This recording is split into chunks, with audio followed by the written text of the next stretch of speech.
Joining us right now is 20 years of NFL experience coaching the Chicago Bears to so many exciting moments for me back in 2006, right to the Super Bowl that year. And he's now ready to take on the Houston Texans and take them to new heights. Please welcome to the show, new Texans head coach, Lovie. All right, Coach. Smith. Morning. Good morning. Good morning. Thanks for having me on. We are so excited. I mean, congratulations are in order. Congrats on being named the new head coach of those Houston Texans. You went from defensive coordinator last season to now being tasked with really getting this franchise back on track. So, Lovie, why has Houston been such a great fit for you, and what should Texans fans be expecting? Well, Kay, in a lot of reasons. Hopefully, I'm a product of Texas high school football. So to be able to lead, our professional football team is, pretty special for me. But being the defensive coordinator last year here, I got a chance to, get my feet wet a little bit, get a chance to see how the organization works, get to know the players a little bit. So it's an easy transition for me. There's a lot of work to be done. We set a foundation last year, but can't wait to take another step. Coach Smith, let me say congratulations as well, first off. During your press conference yesterday, you were asked about the lack of African-American head coaches across the NFL. You've been in this league for a long time. What are your thoughts on the diversity issues that we continue to have amongst the coaching ranks, and how confident are you that we'll find solutions here in the near future?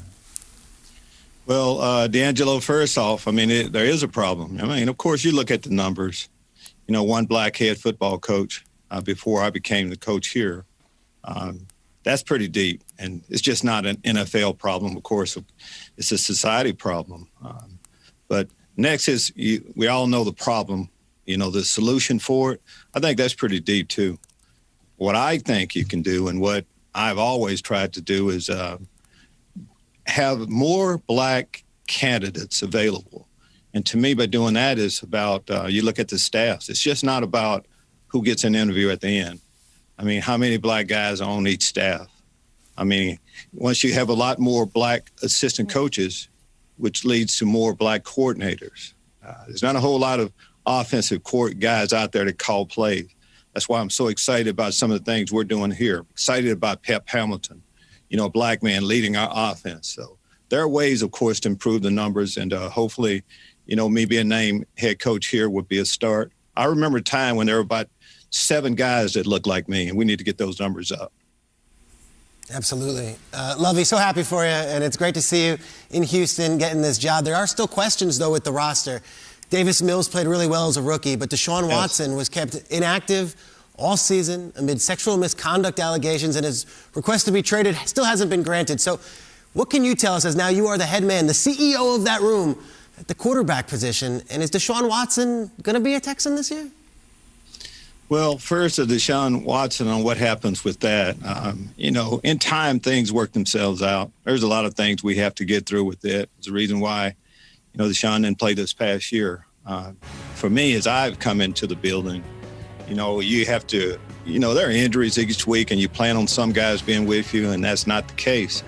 You look to the next step. You look to the next guy. And for us, of course, Davis Mills came in and did some good things. When you're not the starter, you get a chance to go against the one defense each week. So I got a chance to see him in a lot of different situations. He played about as well as any of the rookie quarterbacks did last week or last year. So excited about some of the things he can bring, and we'll see how the Deshaun Watson deal, ends up. Coach, go with us, if you will, into the past. In 2006, you were with the Chicago Bears at the draft, and the team spent a second-round pick. Oh, yeah, we do too, and so do the fans. There was this kid from Miami who was a cornerback and a special teams return man. You guys drafted in the second round. Tomorrow night, that same kid might go into the Hall of Fame on the very first ballot. Can you please tell us, all of us, about your memories of coaching Devin Hester and what it would mean for you to see him go into Canton? Well, memories, I'll go back to going down to the University of Miami and working him out as a cornerback. So I knew the guy was a special athlete. So of course, the things he did as a returner. When you're the greatest of all time at a position, it seems like it's a given you're going to be a first-time Hall of Famer.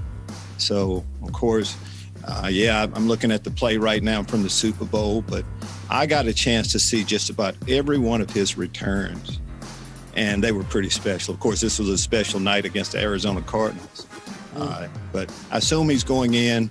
If you know Devin, he's just as good a person as he is football player, and can't wait to see him go in. Lovie, you've coached in 2 Super Bowls, one as the head coach of the Bears, as we just talked about, the other as defensive coordinator of the 2001 St. Louis Rams. So how different was it for you when coaching games on the biggest stage, games that have so much gravity and are so meaningful? Well, that's one thing you don't forget. Being able to make it to the Super Bowl is so hard. With Tom Brady retiring, I was the defensive coordinator on the other side of the football field on his first Super Bowl win. Oh, there I am, right there. So a lot of memories come back on a week like this, but it takes so much. So many things have to fall into place to be able to make it to that game. That's why it's so special. I'm excited about watching the game this week. We had 4 wins last year, and what we can look to is Cincinnati Bengals had 4 wins the year before, and you see them playing in the big game. It can happen quickly. It really can, and we're very excited to watch you chase that, Coach, and very excited just for everything you have going on in Houston. But before you go, you have a spectacular beard. We have to talk about this. Coach, the last time we saw you as the head coach was 2015, beardless. Clean-shaven, you look like a whole new man now. Tell us, what does the family think of this beard, and can we expect you to keep it moving forward into next season? Well, I've been happily married it'll be 42 years this year. And my wife, Marianne, it was kind of her idea. So, of course, happy wife, happy life, and we'll be keeping it. I've aged a little bit since that time, and, I've kind of embraced getting a little bit older. So the beard would definitely be staying. Awesome. Good. Fantastic. Let's go. We love happy wife, happy life. That's what they say. That's what they say. We are so congratulatory. We're so happy for you and excited for everything you do, though you do have a lot to get through down there in Houston. So we're wishing you the best of luck, Coach. Get to work, Coach. Thanks for having me on. All right, we will. See y'all later on. No doubt. You got it. Lovie Smith. I just like how his face lit up about Devin Hester. Cool, right? He looked really proud. That was really awesome.